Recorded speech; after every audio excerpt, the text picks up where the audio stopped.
Assalamualaikum warahmatullahi wabarakatuh. Kami dari kelompok 4 akan mempresentasikan makalah dengan judul PPN dan PPNBM. Berikut adalah nama-nama anggota kelompok: Arif Kuswanto, Asri Nur Fajarin, Bernita Purnama Putri, Dian Eka Rahmawati, Erika Prastianti, Fadli Yansah. Pembahasan pertama mengenai pengertian PPN atau pajak pertambahan nilai. PPN sendiri adalah pungutan yang dibebankan atas transaksi jual beli barang dan jasa yang dilakukan oleh wajib pajak pribadi atau wajib pajak badan yang telah menjadi pengusaha kena pajak atau bisa disebut dengan PKP. Di Indonesia sendiri menganut sistem tarif tunggal untuk PPN, yaitu sebesar 10%. Dasar hukumnya yang digunakan adalah penerapan PPN di Indonesia adalah Undang-Undang Nomor 8 Tahun 1983. Berikut perubahannya yang terjadi, yaitu Undang-Undang Nomor 11 Tahun 1994, lalu Undang-Undang Nomor 18 Tahun 2000, dan Undang-Undang Nomor 42 Tahun 2009. Berikut ini akan dijelaskan tentang dasar hukum pajak pertambahan nilai atau PPN. Dasar hukum PPN dan PPNBM adalah Undang-Undang Nomor 8 Tahun 1983 tentang pajak pertambahan nilai dan pajak penjualan atas barang mewah, sebagaimana telah diubah dengan Undang-Undang Nomor 11 Tahun 1994. Diubah lagi dengan Undang-Undang Nomor 18 Tahun 2000. Dan yang terakhir adalah Undang-Undang Nomor 42 Tahun 2009. Karakteristik pajak pertambahan nilai ada 8. Yang pertama, pajak tidak langsung. Yang kedua, pajak objektif. Yang ketiga, multi-state tax. Yang keempat, non-kumulatif. Yang kelima, tarif tunggal. Yang keenam, credit method atau invoice method atau indirect substitute method. Yang ketujuh, pajak atas konsumsi dalam negeri. Dan yang terakhir, consumption type value added tax atau VAT. Materi selanjutnya adalah subjek PPN. Pengusaha kena pajak. Pengusaha kena pajak adalah pengusaha yang melakukan penyerahan BKP dan atau JKP yang dikenai pajak berdasarkan Undang-Undang Nomor 42 Tahun 2009. Pengusaha yang melakukan penyerahan barang kena pajak dan atau jasa kena pajak dengan kriteria pengusaha kecil. Bukan pengusaha kena pajak, PPN tetap terutang meskipun yang melakukan bukan PPN. Bukan PPN wajib melakukan pemungutan PPN dalam hal terdapat kegiatan sebagai berikut.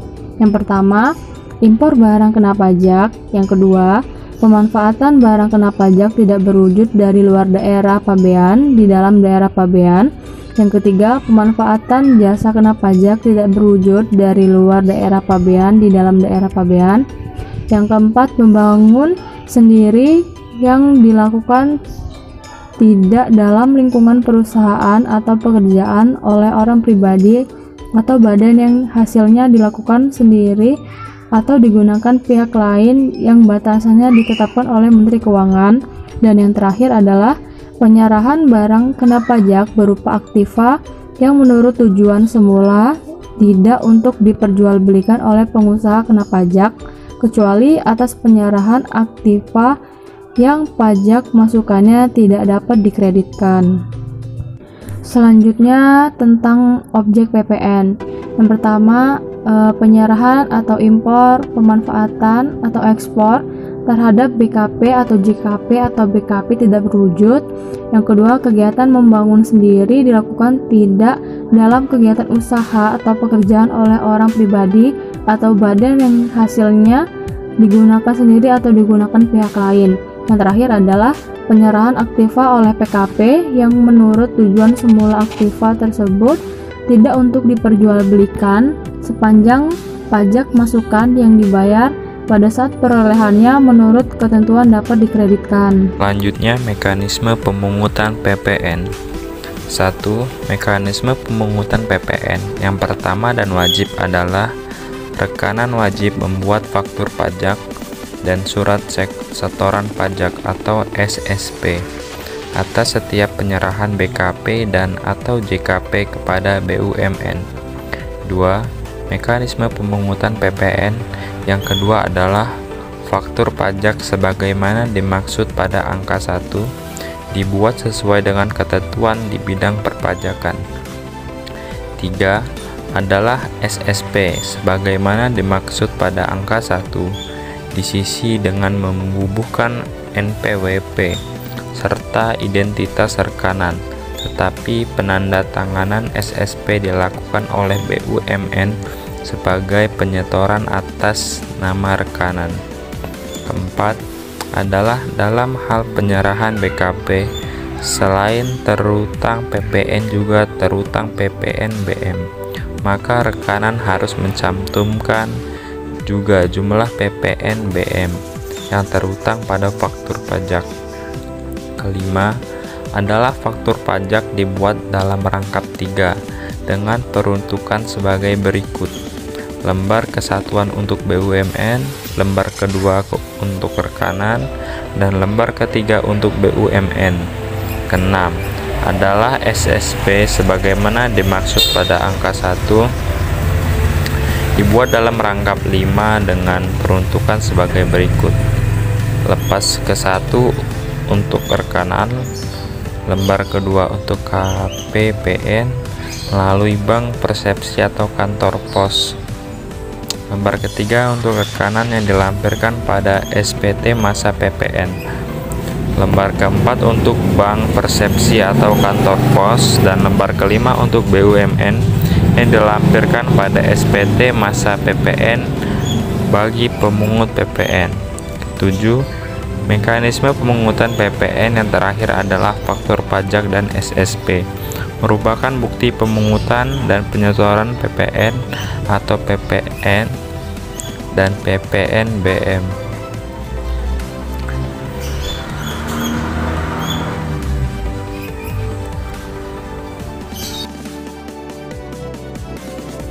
Selanjutnya, barang kena pajak yang tergolong mewah adalah 1.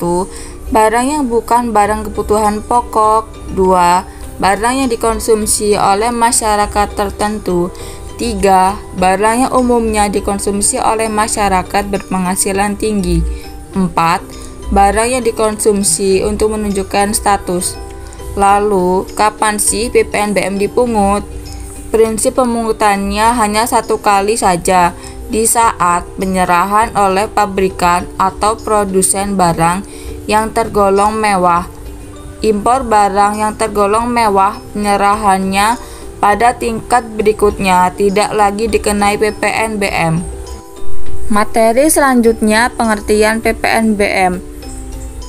PPN BM adalah pajak yang dikenakan pada barang yang tergolong mewah kepada produsen untuk menghasilkan atau mengimpor barang dalam kegiatan usaha atau pekerjaannya. PPN BM hanya dikenakan satu kali di saat penyerahan barang produsen. Lalu, apa sih yang menjadi pertimbangan suatu barang dikenai PPN BM? Dalam Undang-Undang Pajak Pertambahan Nilai Pasal 5, pertimbangan suatu barang dikenai PPN BM yaitu: 1. Keadilan pembebanan pajak antara konsumen berpenghasilan rendah dengan konsumen berpenghasilan tinggi. 2. Pengendalian konsumsi barang mewah. 3. Perlindungan terhadap produsen kecil atau tradisional. 4. Pengamanan penerimaan negara. Kemudian yang selanjutnya di sini saya akan menjelaskan materi tentang berapa sih tarif PPN BM tersebut. Tarif PPN BM ditetapkan paling rendah 10% dan paling tinggi 200%. Perbedaan tarif PPN BM didasarkan pada pengelompokan barang yang tergolong mewah yang dikenai PPN BM. Pengelompokan barang-barang yang dikenakan PPN BM terutama didasarkan pada tingkat kemampuan golongan masyarakat yang menggunakan barang tersebut. Di samping didasarkan pada nilai guna barang bagi masyarakat pada umumnya, konsultasi dengan DPR PPNBM adalah pajak yang dikenakan atas konsumsi barang yang tergolong mewah di dalam negeri. Oleh karena itu, barang mewah yang diekspor atau dikonsumsi di luar negeri dikarenakan PPNBM dengan tarif 0%. PPNBM yang telah dibayar atas perolehan barang mewah yang diekspor tersebut dapat diminta kembali. Kemudian, pengecualian pengenaan PPNBM kendaraan bermotor. Yang pertama, impor atau penyerahan kendaraan bermotor berupa kendaraan ambulan, jenazah, pemadam kebakaran, tahanan, dan angkutan umum. Kemudian yang kedua, impor atau penyerahan kendaraan yang protokoler kenegaraan, kendaraan dinas atau kendaraan patroli TNI atau Polri.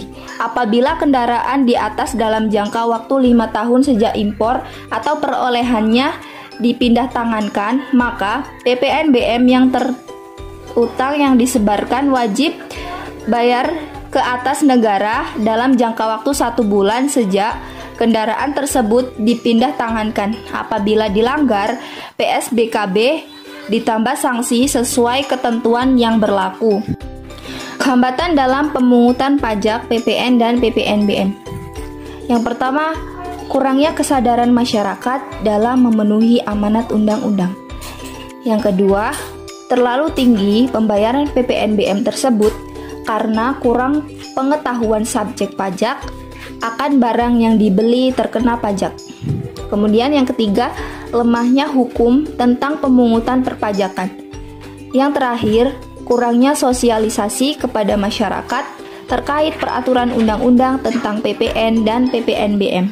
Di slide ke-13 kita akan membahas tentang contoh PPN atau pajak bertambahan nilai. Berikut contohnya. Pengusaha kena pajak A. A ini adalah nama pengusaha. Menjual barang tunai kena pajak dengan harga jual 25 juta rupiah. Pajak pertambahan nilai yang terutang adalah sebagai berikut. Perhitungannya adalah 10% dikali 25 juta rupiah. Bisa dilihat di slide PPT yang ditampilkan, 10% tersebut didapat dari Undang-Undang Perpajakan yang telah ditentukan sebelumnya. Dikali 25 juta rupiah, di mana 25 juta rupiah didapatkan dari barang tunai kena pajak dari pengusaha tadi, yang hasilnya adalah 2.500.000 rupiah. Lalu PPN sebesar 2.500.000 rupiah tersebut merupakan pajak yang dikeluarkan oleh pengusaha kena pajak atau PKPA. Contoh yang kedua adalah seseorang mengimpor barang kena pajak dari luar daerah pabean dengan nilai impor sebesar 15 juta rupiah. PPN yang dipungut melalui Dirjen Bea dan Cukai adalah sebagai berikut. 10% dikali 15 juta rupiah, di mana 10% didapat dari Undang-Undang Perpajakan dan 15 juta rupiah adalah nilai impor. Hasilnya adalah 1.500.000 rupiah. Contoh PPNBM. Yang pertama, pengusaha kena pajak D mengimpor barang kena pajak yang tergolong mewah dengan nilai impor sebesar 5 juta rupiah. Barang kena pajak yang tergolong mewah tersebut selain dikenai PPN juga dikenai PPNBM, misalnya dengan tarif 20%. Penghitungan PPN dan PPNBM yang terutang atas impor barang kena pajak yang tergolong mewah tersebut adalah dasar pengenaan pajak sebesar 5 juta. PPN-nya 10% dan dikali dengan dasar pengenaan pajak 5 juta. Hasilnya yaitu 500.000. PPNBM dikenai tarif 20% dikali dengan dasar pengenaan pajak sebesar 5 juta, hasilnya yaitu 1 juta. Kemudian PKPD menggunakan BKP yang diimpor tersebut sebagai bagian dari suatu BKP yang atas penyerahannya dikenakan PPN 10% dan PPNBM dengan tarif misalnya 35%. Oleh karena itu, PPNBM yang telah dibayar atas BKP yang diimpor tersebut tidak dapat dikreditkan. Maka PPNBM sebesar 1 juta dapat ditambahkan ke harga BKP yang dihasilkan oleh PKPD atau dibebankan sebagai biaya.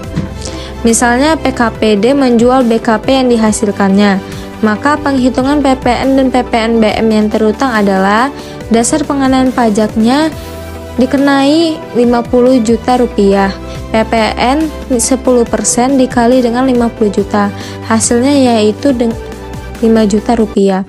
PPNBM dikenai tarif sebesar 35% dikali dengan dasar pengenaan pajak 50 juta, hasilnya yaitu 17.500.000 rupiah. PPN sebesar 500 yang dibayar pada saat impor merupakan pajak masukan bagi PKPD, dan PPN sebesar 5 juta merupakan pajak keluaran bagi PKPD, sedangkan PPNBM sebesar 1 juta tidak dapat dikreditkan. Begitupun dengan PPNBM sebesar 17.500.000 tidak dapat dikreditkan oleh PKPX. Terima kasih. Itulah tadi pemaparan materi yang dapat kami sampaikan. Kami akhiri. Wabillahi taufiq wal hidayah. Wassalamualaikum warahmatullahi wabarakatuh.